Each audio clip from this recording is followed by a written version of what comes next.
Welcome to Pullback, the podcast where we challenge ourselves to try something new in ethical consumption. Then we tell you what we learned, fuck-ups and all. I'm Kristen Pugh, and I'm here with Kyla Hewson. Hello. This episode, we are looking at coffee, which is, as several different articles told me, the second most tradable commodity after crude oil. So that's a fun fact. That is a fun fact. Is it as evil as crude oil? I'm worried now. I mean, not as evil. Ooh. I don't know. I feel like coffee is going to be a lot like any other agricultural commodity that we talk about. So you can probably predict half of the issues we're going to talk about in this podcast. But we're going to talk about different stuff. So please listen to the end. Anyway. So maybe we'll go through the basics and then we'll do human rights and then environment and then what you can do. Classic setup. So just to start, coffee, for those of you that don't know, coffee beans are the inner seed from what's called the cherry of the coffea plant. And that's a plant that's native to Ethiopia. There are 4 primary types of coffee. So the one that you've probably had, the 2 that you've probably had, one is Arabica, and that's like, it's the most common type of good coffee that you get. And then Robusta is another kind, which is often, like, if you buy instant coffee, it'll often be Robusta coffee. And then there are 2 others that are kind of rare called Liberica and Excelsa. But Arabica and Robusta are the 2 that you'll probably have consumed in your life, unless you are a huge coffee aficionado and you've sought out these other kinds too. So Arabica, it's the most common type of coffee that's consumed in North America, and that's because it tastes the best. Well, Liberica and Excelsa both taste good too, but they're just really hard to produce, so that's why they're not as common. But Arabica, it's like sweeter, it's less acidic than Robusta beans, and they're farmed in areas that have high elevations above sea level and where rain is pretty prevalent. So Arabica plants, they're also delicate and they're prone to disease, so they are a little bit more difficult to grow in large quantities than Robusta beans. And so that's why Robusta beans you'll often find in sort of those like cheaper instant coffee mixes. They'll often sort of be in, if you get like a dark roast and it tastes kind of burnt, it might be because there's some Robusta in there. Interesting. That's kind of cool. Yeah. So Robusta beans, they are generally not all that popular unless you're in a coffee drinking culture where like really strong and like punch you in the face coffee is really common. So there are some cultures where it's the preferred one, but it's generally not very popular because it can taste burnt or rubbery, which those are not 2 things you typically associate with foods. But it's also easier to grow, and it has really high levels of caffeine, and that's actually why it doesn't taste very good, because the high caffeine content makes it taste bad. But it's also good for coffee growing because caffeine is sort of like a natural insect repellent, so it means that you don't have to worry about pests as much on these plants. Oh, so like I'm sure you'll talk about it later, but is pesticide use not as common on coffee plants? You know what? I'll talk about this now because I don't have a whole lot on it, but pesticides, they are used in coffee production, less for Robusta beans than Arabica. But yeah, they are used in coffee production, which is one reason that you might prefer to go with organic rather than rather than like conventionally grown coffee. So good question. And Kyla, I looked this up for you, and you can grow a coffee plant in your apartment if you wanted to. Yay! We talked about that before, right? Yeah, I think you've like on a couple of different podcasts like been like, can I grow this in my apartment? This one, you totally can. Nice. You probably can't brew a cup of coffee from the plant though, because it's like... Well, then what's the point? I mean, you could probably produce a few beans, but like you're probably... If your coffee plant flowers at all in your apartment, because it's probably not like ideally the conditions they want, it's probably only going to produce a few. And actually coffee plants, they're trees and they yield mature harvests only after about 4 to 7 years of like really attentive cultivation. So Maybe after 7 years you could get some coffee out of it. I don't know, but only if I let it get big enough. Am I wrong in thinking you don't really drink coffee anyway? I don't like coffee. I don't drink it. I don't eat coffee-flavored things. Like, if somebody's trying to give me a treat and I take a bite of it and I'm like, whoa, this has coffee in it, I won't finish it. I don't love coffee. It's not my thing. But that's fair. We did an episode about tea. So, and although I feel like I strongly dislike coffee, whereas you could probably take or leave tea. Yeah, and I don't mind tea, but yeah. Yeah, the tea episode was definitely more for you. Yeah, I'm a big fan of tea, but I did do like a challenge for this episode. My boyfriend is a hardcore coffee drinker. He is a bit of an aficionado. He might have even tried those other fancy coffees. I don't know. But I have been buying his coffee for the last couple of times, and I'm trying to make sure that I'm buying like good brands that are ethically sourced, organic. There's the one that I'm buying now has like a frog on the front and it's like, we're friends of the frog. And I was like, great, that sounds fantastic. Nice. Is that the Rainforest Alliance certification? I don't... No, it's like an other certification that's just for frogs. Fair enough. I didn't come across that one in my research, but there are so many eco labels that I'm sure there's many that I wouldn't come across. It might just be a packaging choice from this particular brand. Maybe they only work with 2 farms, and those farms are like, we have so many frogs, we might as well say that we're protecting them. Who knows? Yeah. So yeah, in addition to the different types of coffee beans that you can get, there are also lots of different coffee brewing styles, and I'm not going to go too much into these. I know coffee nerds will be able to talk about each of these methods for hours, I'm sure. I don't know a lot about them, but we do talk about like the difference between things like coffee pod machines and drip coffee and espresso and cold brew in the environment section a little bit. So to tease it, there are different ways to make coffee, and they do have slightly different environmental impacts. And in particular, coffee pods are a hugely growing trend. More than 40% of American households now own an espresso pod machine, which I think is just wild. Oh no! That's very upsetting, because the coffee pods are just the worst possible choice for the environment, other than maybe getting a cup from Starbucks every day. I don't know. Yeah, it's like, I don't love anything that has single use, so... But also, it's like, I don't think these machines existed for very long. Like, they're pretty new, so the fact that they've been rising so quickly, I wouldn't be surprised if they become, like, the majority of the industry soon. I mean, I guess I get it if you're a busy person and you don't have time and coffee's the only thing that gets you up in the morning, but I don't know, a French press isn't that much more difficult, you know? Yes, yeah, definitely. That's one way to sort of control the amount of, like... Drip coffee makes more sense if you're producing it for a large number of people. Those like single cup ones make more sense if you're just producing for yourself. But even then, like, yeah, a French press will do like 2 cups of coffee, and that's pretty much what you need. But we'll talk about that more in the environment section. In addition to different brewing types, there's also a wide variety of actual drinks that have coffee in them. So I don't know.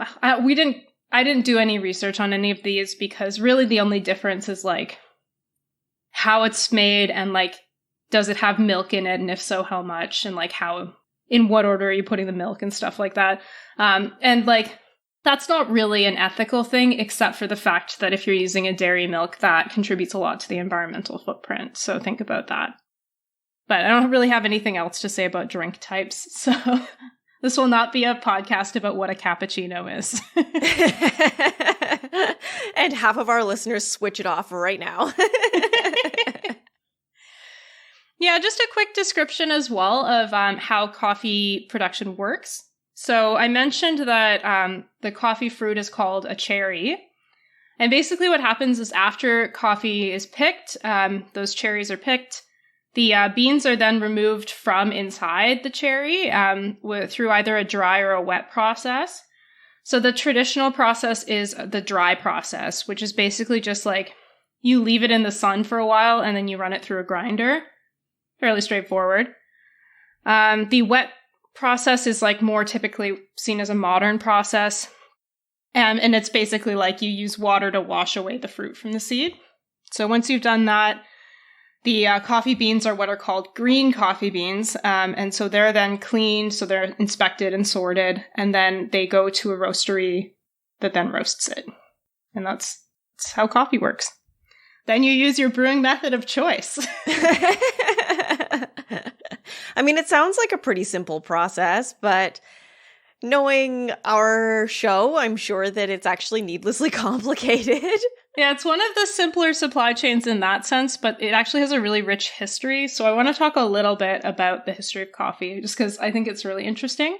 Yeah, you read like a book about it, right?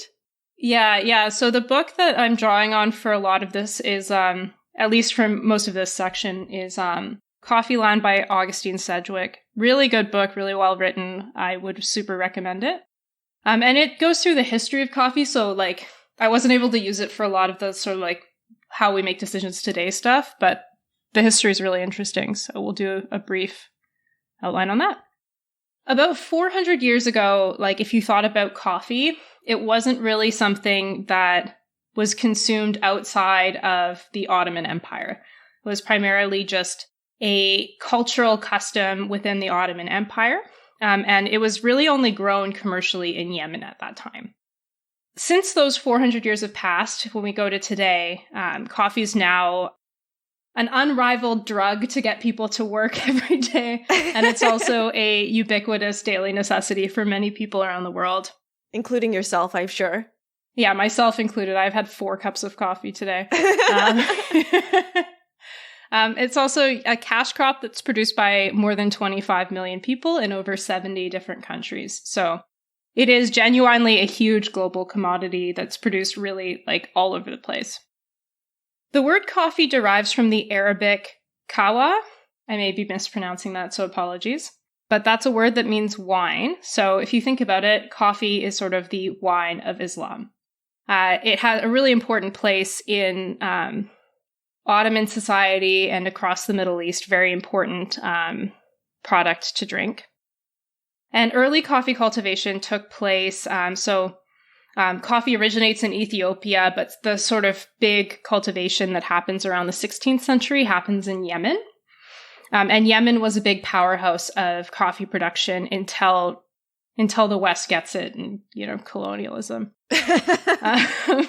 So the Ottoman Empire was also an empire, so that's important to note. And one of the interesting things that the Ottoman Empire did was they would set up a coffee house as one of their first actions when they conquered a new city.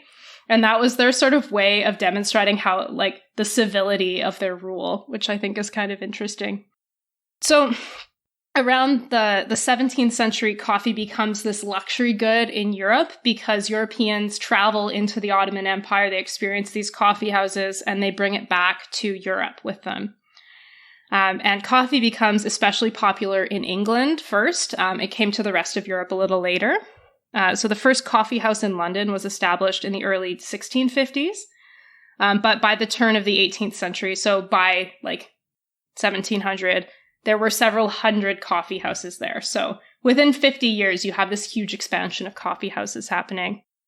I think about it in the same way as like bubble tea. 10 years ago, you don't see very many bubble tea places, and now they're like on every street. So picture that explosion, but with coffee houses in like old-timey London. And it really was like coffee houses were sort of had a similar cultural position that they have now, where they're sort of places where people go and they discuss the news of the day and things like that. That's really always been a tradition in a coffee house. Or they go and work. You go to write that manuscript or paint a picture. Yeah, exactly. Or to like talk philosophy or whatever, they had that sort of cultural position. So yeah, it's this European luxury good where, fancy people are talking and drinking coffee for hours. And it took a little while to become a commodity good, like a good that regular people could access, partially just because traders had more difficulty accessing coffee than they did for other products. So tea actually was introduced to England later than coffee, but it becomes this huge sort of good that is now sort of very associated with England. Is it because tea tastes 1,000 times better than coffee? No, it was because it was easier for British traders to get into the tea market than the coffee market, so it just happened faster. No, well, I'm going to go ahead and believe it's the other thing. You can make your own decisions about that. I'm team coffee, as we know. So, as I had mentioned, Yemen was sort of this really big spot for coffee production for much of its history. And Arab traders in Yemen really did monopolize coffee production until 1699, when the Dutch finally successfully introduced coffee to Java. One thing that I think is very interesting that I did not know before researching this podcast, mocha is actually a Yemeni port, and that's why mocha, that's why we sometimes refer to certain coffee drinks with chocolate in it as mocha. It goes back to originally where coffee was traded out of, was mocha. Wow. Yeah. And similar thing with Java, right? Which is another nickname for coffee. That's because that's where the Dutch started, through colonialism, growing coffee, was in the Indonesian region of Java. Mocha and Java actually about where coffee was produced. But actually, a lot of American coffee sellers in the early days when coffee was really getting popular, so the 1800s, they would pass off Latin American coffee because it was really hard for them to get actual coffee that was from either Java or mocha. So they would pass off their coffee from Latin America as mocha or Java based on the look of the coffee. So smaller beans were mocha, larger beans were Java. It's just because they thought they could get a better price for it because Latin American coffee was seen as lower quality at the time. So. Oh my goodness. I love that business practices have never changed since the dawn of time. I know, eh? It's like the oldest grift in the world. So yeah, after the Dutch start producing coffee in Java, coffee starts to spread around the world through pathways of empire, right? So you've got the various colonial powers that are all taking coffee to their various colonies and trying to get them to grow there. So the French start, they take it to Africa. The Dutch introduce it to South America. Then Portugal gets it to Brazil, and it's it's everywhere. It becomes this big commodity that's produced pretty much everywhere in Latin America by the end of the 18th century, but also all over the world. Or all over the world with the limit that coffee can only grow if in a certain climate, so you can have a tough time growing it in Canada, at least until climate change gets worse. Unless you're growing it in your apartment. Yeah, I mean, I still think it's going to have a tough time, but update us on your progress in 4 to 7 years. So yeah, by the 1830s, Brazil was actually producing 50% of the world's coffee supply. So pretty quickly becomes a huge producer of coffee. It became a real problem for the industry because there was this pest blight that was causing problems for coffee that was grown out of Java and other Asian areas. And at the same time as that's a problem, Brazil abolishes slavery in 1888, and that collapses the coffee industry, which I think tells you a lot about how the coffee industry was running at that time and arguably still to today. It's not good when your entire industry collapses when you ban slavery. It's a bad look. Yeah. And similar things had happened. So Haiti was briefly a big coffee producing place, but there was a slave revolt and that disrupted the industry there. And with the same thing in El Salvador, the government had to put in place a series of really punitive laws to compel people to work on plantations because they didn't want to because they were perfectly happy living their lives.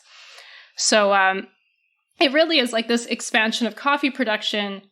I don't want to tell it with too much of an optimistic lens because it is oftentimes a trail of destruction and colonialism. And those impacts are still feeling themselves out today. So yeah, that is a brief history of coffee production. Today, the total value of the coffee industry is $465.9 billion, which is pretty big. 10.21 million bags of coffee were exploited in 2020. So 10 million bags of coffee were exported places. There's actually been a huge jump in the value of the coffee industry between 2019 and 2020. I don't specifically know why, but I have to imagine the pandemic had something to do with it. I just thought that was interesting. Coffee consumption is pretty big in a lot of countries. The US coffee market is about $14 billion. I do want to highlight the Australians because their coffee market is $7.8 billion. So it's like more than half as much as the American market for coffee, even though Australia has like 1/10 the size of the population. Yeah, something like that. It's like 300 million for the States and 25 million for Australia. Like, damn, Australia. Australians drink a lot of coffee. I don't know if like the rest of the world needs to sit down with Australia and have like an actual intervention. Yeah, I wonder to what extent it's like, is it that Aussies drink more coffee, or is it that they pay more for coffee? Like, are they just buying more premium coffee, which would be an interesting thing if it were true, but I didn't look into that, so that's on me. So some of the top exporters of coffee: Brazil, still a big exporter, Vietnam, Colombia, Honduras, and Indonesia. So a couple of the like historically big producers are still huge exporters. But I mean, where you're importing coffee from does to a certain extent depend on where in the world you are. So in Canada, most of our top importing countries are all Latin American, which sort of makes sense. Brazil, Peru, Colombia, Nicaragua, Guatemala, and Mexico are the big countries we import coffee from. I suspect it's similar for the United States, but I don't know. And yeah, around 125 million people globally depend on coffee for their livelihood. So it's a pretty substantial chunk of people that work in coffee. So one interesting thing about coffee is that about 80% of the world's coffee is produced through smallholder farmers. So it's not, there are certainly some bigger production, like some bigger plantations, but in a lot of cases, your coffee is being grown by sort of small operations that are more informal. A lot of the problems that we'll talk about in terms of coffee production come from the fact that these smallholder farmers get very little value from the coffee. So it is kind of similar to tea in that sense, that the people actually growing the coffee are getting very little of the value out of it, and most of that value is coming in the like end of the supply chain from like the people that are roasting and selling the coffee. So coffee farmers typically only earn like 7 to 10% of the retail price of coffee, and it can even be much lower in some cases. And part of that's because the coffee buying industry is so concentrated. There are 3 coffee buyers that control half of the global coffee trade. So Ecom, Newman, and Vol Cafe. And then 40% of the coffee in the world is produced by big coffee roasters. So Nestle is one that you'll probably recognize. And then one that I didn't recognize, but I suspect other people would, is Jacobs du Egbers, JDE. I'd never heard of them, but apparently they're huge. So, but yeah, so it's a very concentrated industry. You have smallholder farmers. So at the very bottom of the supply chain, there's like a whole bunch of producers. And then it gets really narrowed in around the coffee buying and roasting. And so like there is like, if you get premium coffee, you can bypass these big roasters and buyers, but you have to be actively looking for it. If you're just buying coffee in your local supermarket without really like shopping for, ethics or whatever, you're likely to be going through this process. And that makes it really easy to squeeze smallholders, right? And so it's kind of interesting because this like price has been a big issue, but there actually is a lot of consumer demand for ethical coffee. So there's been consumer research that finds about 53% of American coffee drinkers would buy ethical coffee, and that they're willing to pay about $1.31 extra for a cup of coffee produced by a cooperative farmer. So that's not an insubstantial price increase that people are willing to take on a cup of coffee, $1.31 extra is pretty substantial. So like you would think it would be pretty easy to fix a lot of the problems we're about to talk about, but we haven't. All right. And with that really hopeful aside, let's move on to working conditions then. Oh. I'm not going to talk too much about it. Like, the working conditions are in a lot of ways similar to what we've heard about for other agricultural products, like long working hours. There are natural hazards like snakes and things like that people have to contend with. But the big problem really is the low price for coffee. So a study found that nearly 61% of coffee growers are selling their coffee at prices that are actually under the cost of production. That's pretty fucked up. Wait, so why be a coffee farmer if it costs you money? Well, I think they're factoring in wages there.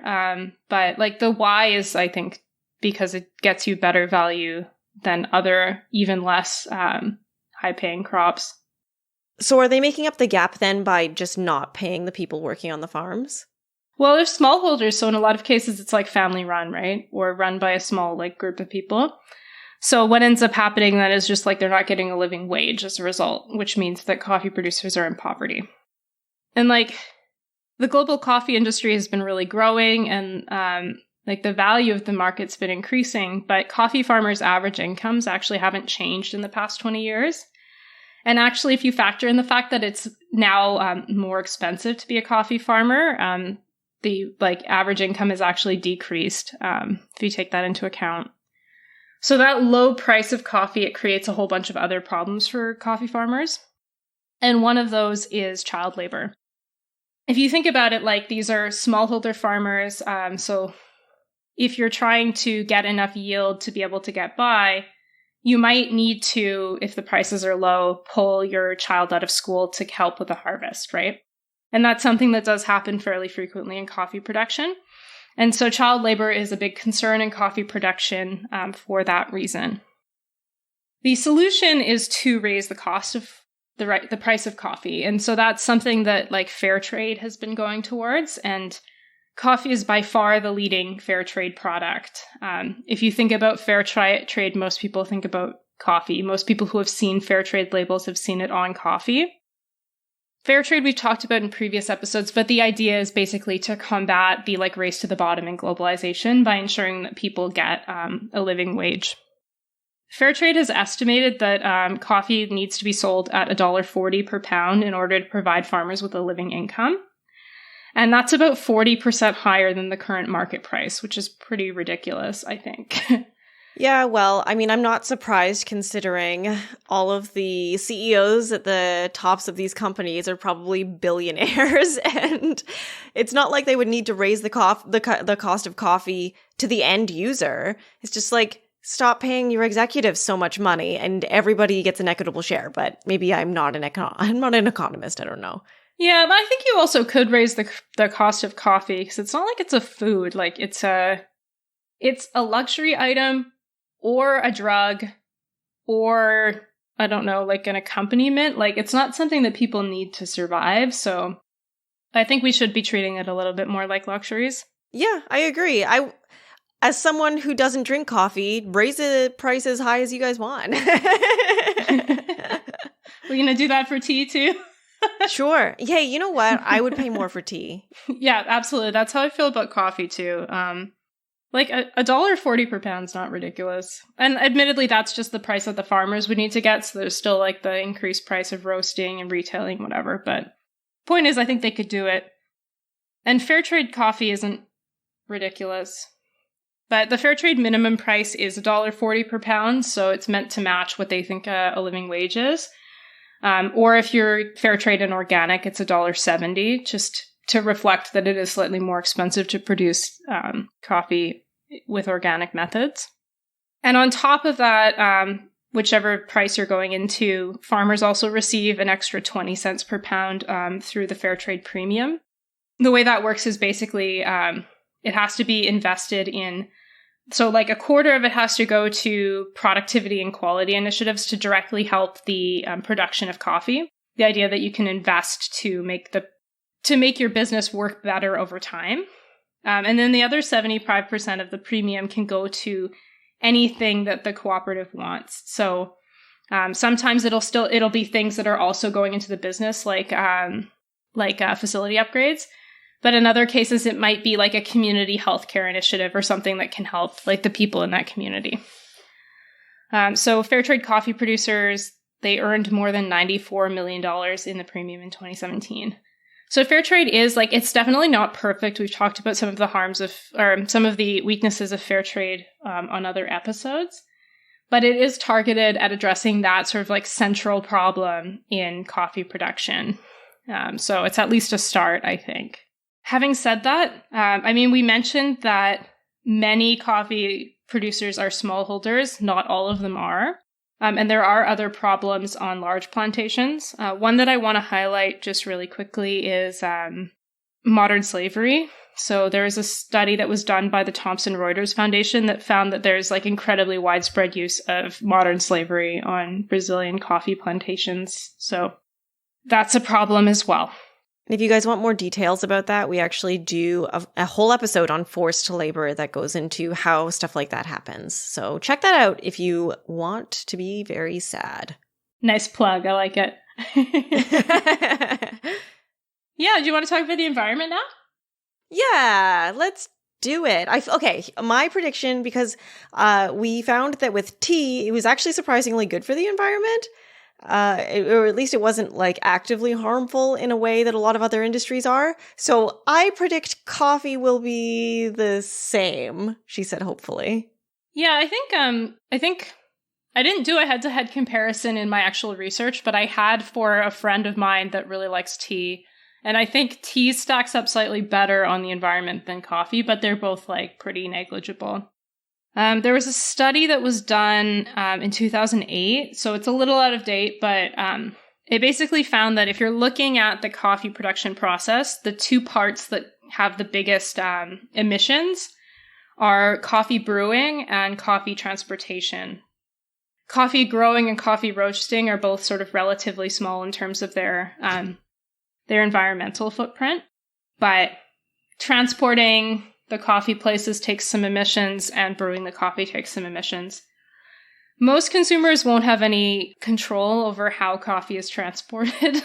And if you're in a place like Canada, you can't really opt for local coffee, at least not locally grown coffee, because coffee really only grows in the tropics. So I don't really go into transportation just because there's so little control around that. But we'll talk about some of the other elements. I also didn't talk about roasting because I researched it a little bit, and it didn't seem like there were any big themes to pick up on. Coffee roasting is something that like some people are trying to do as environmentally as possible, but there aren't like big debates about how to do it that way. At least not that I was able to find in an easily digestible format. I'm sure a coffee roaster has very particular perspectives on this. And reach out to us if you want to share them. Exactly. So let's talk a little bit about the environment and coffee growing. Well, I should first mention it's a pretty low environmental impact. It is a plant, but there are ways to be more or less environmentally sound when you're growing coffee. And one of the big distinctions is sun-grown versus shade-grown coffee. Want to hazard a guess at what that means based on what it's called? Growing coffee in the sun, I would expect would be better than growing coffee in the shade, but I don't know what kind of shade it is. Is it taller trees around the coffee plants? It is, yeah. Okay. Shade grown is like traditionally how coffee has been grown, at least as far as I was able to find. And it basically means that you're growing coffee within a canopy of other trees. So it's in shade because there are other trees around. But recently there's been a shift to sun-grown coffee in order to sort of meet rising demand, because sun-grown coffee can produce slightly bigger yields.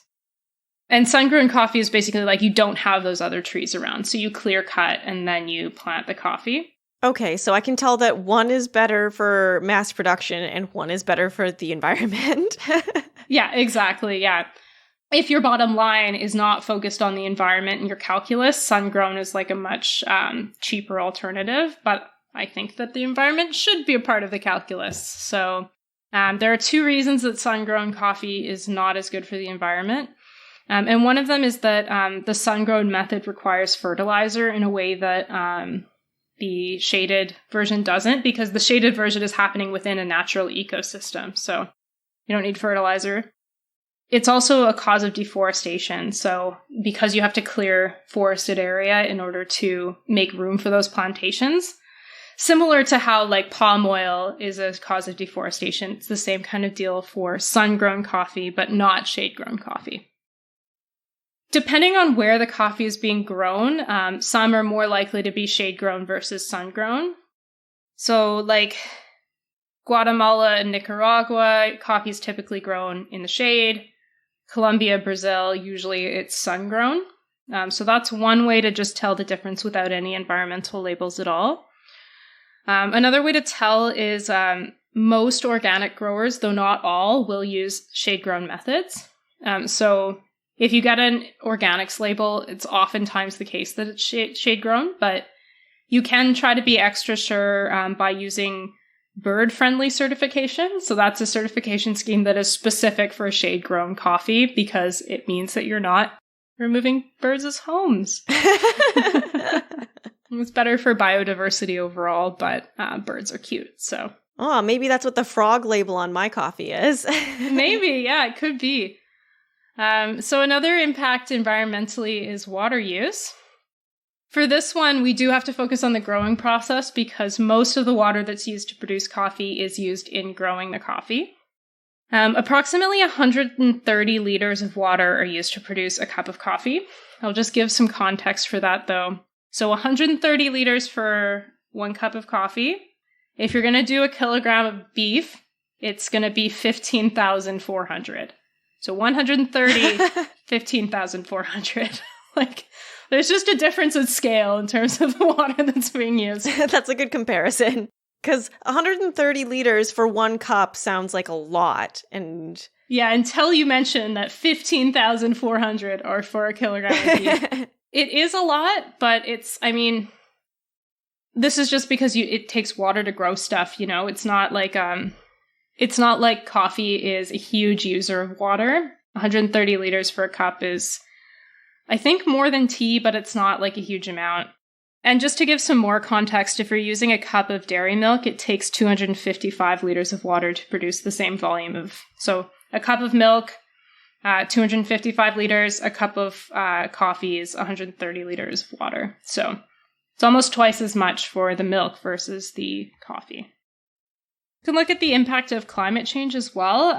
This is less sort of about like what's ethical and more about how climate change is actually having a real impact already on coffee production.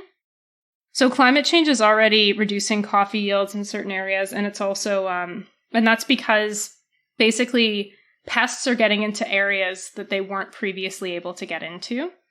It's also changing the ideal altitude for coffee growing. So warmer temperatures are actually making it harder because coffee production already likes high altitudes.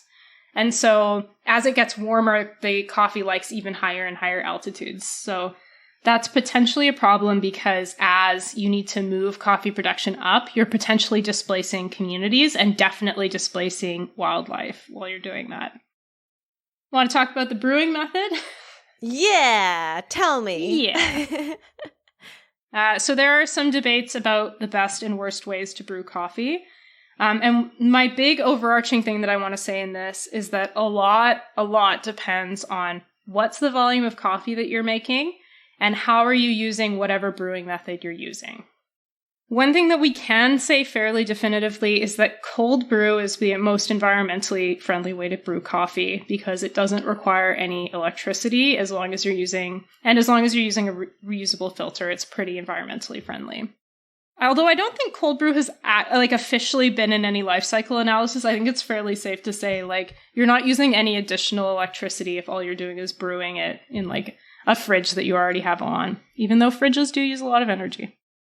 So generally speaking, a brewing method is going to be more environmentally friendly if you have a reusable filter, if you waste very little of the coffee that you make, and also if you keep whatever machine you have on for only a short duration. Those are good practices that are generally applicable to sort of all coffee brewing methods.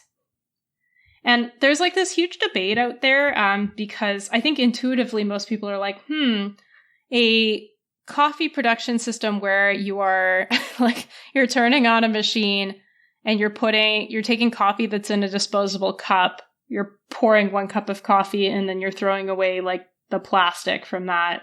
That seems like it's bad for the environment. So there have been a lot of hot takes lately that are like, is it actually good for the environment? It's like, no, it's not. But it is the case that like on some metrics, there have been a few life cycle analyses. So these are basically measurements that take in a bunch of assumptions about a product and try to measure what the like environmental impact over the lifetime of a product are. And also to like pair that against different production methods. So we looked at a life cycle analysis like way back in the Christmas trees episode, where we were looking at like a real versus a fake tree. They've done like similar things here for different coffee brewing methods. And it's usually coffee pod machines versus drip coffee. And there have been some findings that are like, oh, actually drip coffee is worse. But I think this sort of like is really based in what the assumptions are. And a lot of my big problem with a lot of the articles that are like, are coffee pods good for the environment? Is first of all, no, they're not. And these life cycle analyses, like, they're building in assumptions. And like, also it's based on these assumptions that you're wasting a lot of coffee through drip coffee. So I'll talk about first what's true about these life cycle assessments and then what's false.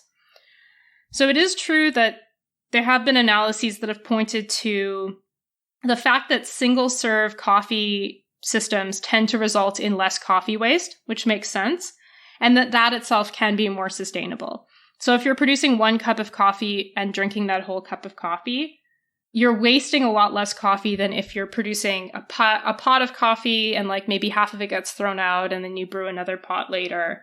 If you're just like producing coffee as you need it, there's less coffee that you're wasting. And so if you think about like the fact that when you're growing coffee, you're using a bunch of resources to grow it and you're using more resources to transport it, that's why in some cases life cycle assessments can find that these single serve systems can be better. Having said that, these life cycle analyses tend to assume that people prepare way too much coffee and they're brewing extra batches to retain freshness. But that's something that you as a consumer can control, right? So if you're not doing that, then that changes the calculus a little bit. And there's one study that I found that looked at different assessments for how much drip coffee people are wasting. And it actually found that like if you're accurately assessing the drip coffee that you're producing and like you're drinking all of the drip coffee that you're producing, then like it's actually better than the single serve ones. It's just like that people are wasting. They're assuming that people are wasting a lot of drip coffee and that can create a lot of waste. In addition to the fact that people often leave drip coffee machines on all day and like the warming plate produces a lot of energy. So that's why you'll sometimes see these like hot take articles that are like coffee pods are better. That's not the case. What they're just saying is that drip coffee, if you're just producing like a 10-cup pot of drip coffee, drinking 1 cup of coffee from it and letting it sit, like, yeah, that wastes a lot of product, which then is not great for the environment. So don't do that. The other thing is that like these studies also assume that drip coffee is being brewed using a disposable paper filter, which is probably accurate for most people. But like if you use a reusable filter, that would reduce that risk, that environmental impact as well. So. And also, if you're buying coffee that isn't conventionally packaged, if you're buying it from like a bulk food store or something and putting it in your reusable container, that will also reduce the environmental impact. So, even though it is true that some life cycle analyses have found that drip coffee is worse than single-serve capsule coffee, that does not mean that capsules are good for the environment. It means that we need to be more careful about overproducing coffee and keeping our machines on all day. Those are 2 things that you would get from that. Also, these analyses typically don't look at like comparing capsule coffee to other single-serve measures like a French press, which would eliminate that waste problem and also avoid the garbage problem of coffee pods. So like, yes, maybe the worst form is a drip coffee that you're not accurately pouring that you're leaving out all day. That does not mean coffee pods are good for the environment. They are not. Every minute, approximately 29,000 coffee capsules are dumped into landfills worldwide. There's no way getting around that is a huge garbage problem, you know? Ah, that's a very upsetting statistic. I know. Sorry, I know I'm ranting a little. I'm just so angry about this. No, I love it.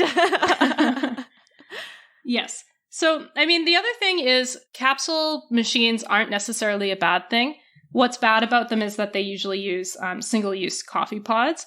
But you could fix that if you were to buy a machine and then also get a reusable coffee pod. And then you could fill your own coffee with those reusable pods. And then you'd be able to get the advantages of using a single-serve machine without producing the waste of plastic coffee pods that probably aren't going to get recycled. That's a great solution. I didn't know you could get reusable pods. Yeah, so there are a few different options that are out there. And there's a link in our research notes for a guide for how to choose if you want. Just a quick note that biodegradable capsules are not in most cases a good solution unless you do genuinely compost and you know that they're compostable through the system that you're using. Then biodegradable capsules might be a good option. And as well, if you have a capsule that is labeled recyclable and it's plastic, it may not actually be recyclable in your municipal facilities. So check that out. And same with the aluminum pods. Those should usually be recyclable if you have an aluminum pod, but make sure you check that out as well. So that would be my solution. If you're going to use a coffee pod, the best solution is reusable. Biodegradable and recyclable versions, they oftentimes just won't end up in the systems they're supposed to be in. So, and even when they do, they oftentimes don't actually get recycled. We know that's the case for most plastics. So I would assume if you're using a capsule, just assume that it's ending up in a landfill or in the ocean. Don't assume that it's getting recycled because it probably isn't. So go reusable if you're going to use a coffee pod machine, I would say. So that's coffee pods. But in general, people have their pet methods for making coffee. And personally, I think that's fine. I would just say whatever method you use, try to make it as environmentally friendly as possible. And there are a few steps that you can take to do that. So first, avoid single-use filters, whatever your method is. Try to find a reusable alternative to throwaway stuff. Second, turn your machine off when you're done. Third, don't produce more coffee than you need. And fourth, keep your machine clean, which will make it operate more efficiently. If you do all of those things, whether you're using a French press or an espresso machine or a coffee pod or drip coffee, you're going to be doing okay, I think. Nice. Yeah. I don't know if you have thoughts. No, I like that. That's good. We're not here to say stop drinking coffee. We're not monsters. Yeah. Another question that I had that I don't have an answer to, unfortunately, is the idea that it might actually be more environmentally friendly to get coffee at a cafe. I think that might be true in some instances because they can benefit from economies of scale. They produce a high volume of coffee, so presumably they're not running into this issue of you're putting on a whole thing of drip coffee for one cup.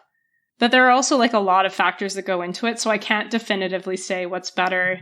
And also, right now anyway, in a lot of cafes, you're getting those disposable cups, which can't be recycled. So I would personally say, if you can't get a reusable cup, it's probably better to just buy from home for now. But on the other hand, we don't want local businesses to go out of business. So I don't know. It's a tough call. The next thing to think about when it comes to coffee is packaging. Most coffee packaging, if you think of the big bags of coffee that you'll buy, they're generally not recyclable just because of the way that the bags are made. It's pretty hard to recycle. So if you can, some roasters will sell coffee by weight. A lot of them probably aren't right now, but in normal times, they probably will start doing so again. So you can get your coffee refilled from those options if they'll let you. Otherwise, you can try your local bulk food store or waste-free grocery store. They'll usually have options where you can go packageless. So that's one way that you can reduce the impact of packaging, or just buying big bags of coffee is another way. But coffee does go stale fairly easily, so that may not be a great solution. Another thing to think about when you're buying coffee is the accompaniments. So how you take your coffee. It's a huge question for people. There's a huge cultural thing around whether you're a black coffee drinker or you take it with milk or whatever. So just a quick note that if you traditionally use animal milk in your coffee, that's going to up the environmental impact of your coffee consumption. So you might want to think about a plant milk. Oat milk, it would be my suggestion.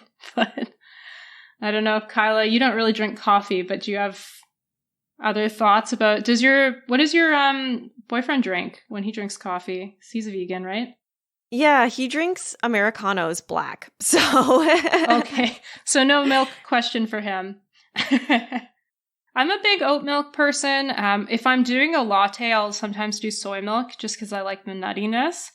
I tend to avoid almond milk and other nut milks because I find that it often curdles in hot liquids. So my suggestion would be oat milk is always a safe choice, if not soy. But like whatever you want, it doesn't matter really. And then just, as long as it's not dairy milk, it's going to be fine. And then just another note that if you add something else like sugar or a powdered creamer, you have to consider the impact of those as well. So we have a whole episode on sugar and how it sucks.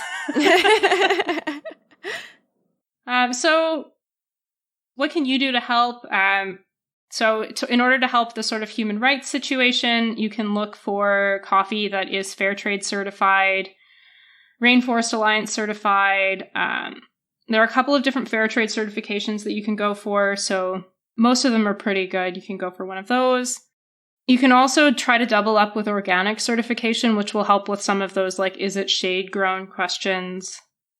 Not all ethically sourced coffee is going to be certified, though. So you can also just have a conversation with your coffee roaster. And if they have like a fairly robust process for how they buy coffee that may not necessarily be officially certified, that might be something to go with. It's kind of the same approach that we talked about in the chocolate episode.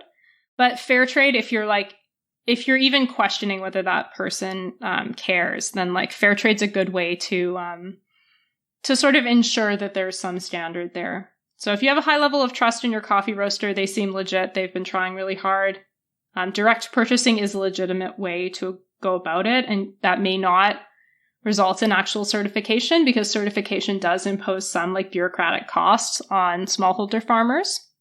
But fair trade is generally safer, especially if you're buying from like a big company. That fair trade brand is a good way to make sure that they've actually paid farmers something resembling a living price, like a price that is a living wage for people. So I'd really recommend doing that. You can also take those environmental suggestions for brewing coffee and choosing your coffee. The other thing I would really recommend that you do, in particular around the child labor and modern slavery aspects of coffee production, is you can support legislation that would require big companies to take action and to report on their efforts to address child and forced labor. So there is, if you're Canadian, actually a live bill in the process on this. It's called Bill S-216, or an act to enact the Modern Slavery Act, which is a lot of acts in one bill name. But I'll say that again. It's an act to enact the Modern Slavery Act. Did someone come up with that as a joke to try and like get more attention for it? Because I love it. Yeah, I don't even know. But it's kind of a cool bill. It would basically require big businesses in Canada to provide like an annual report that would get publicly posted. And in that annual report, they'd have to say what efforts they took to ensure that they weren't sourcing from child or forced labor. And that's not specific to the coffee industry. That's for every product. So The bill would also ban the import of goods that are produced by forced or child labor. So it does go a bit farther than just asking companies to disclose. At least as it's currently written, it's like, as bills go through the process, they sometimes get changed. So we'll see whether it stays as strong as it is. But the bill right now, it's currently being discussed in a committee. So it's like going through that legislative process. So now's a really good time, if you're Canadian, to contact your provincial senators or to contact your member of parliament or both, to just tell them you think that this is a good bill, it has your support, and to ask whether they support it too. If you are in Australia, the United Kingdom, California, or France, bully for you, you already have similar laws. Nice. Awesome. So you can find another law to support, but you already have a version of a Modern Slavery Act. Otherwise, your country does not have it, I think. This was a comprehensive list. So if you're in the United States, this legislation does not exist there. So you can ask your representative about that. So that would be my call to action, is yell at your member of parliament and or senators about an act to enact the Modern Slavery Act, which is a name that's growing on me. I love it so much. That's awesome. That's a great call to action. I mean, it's our most common one, but we want big change.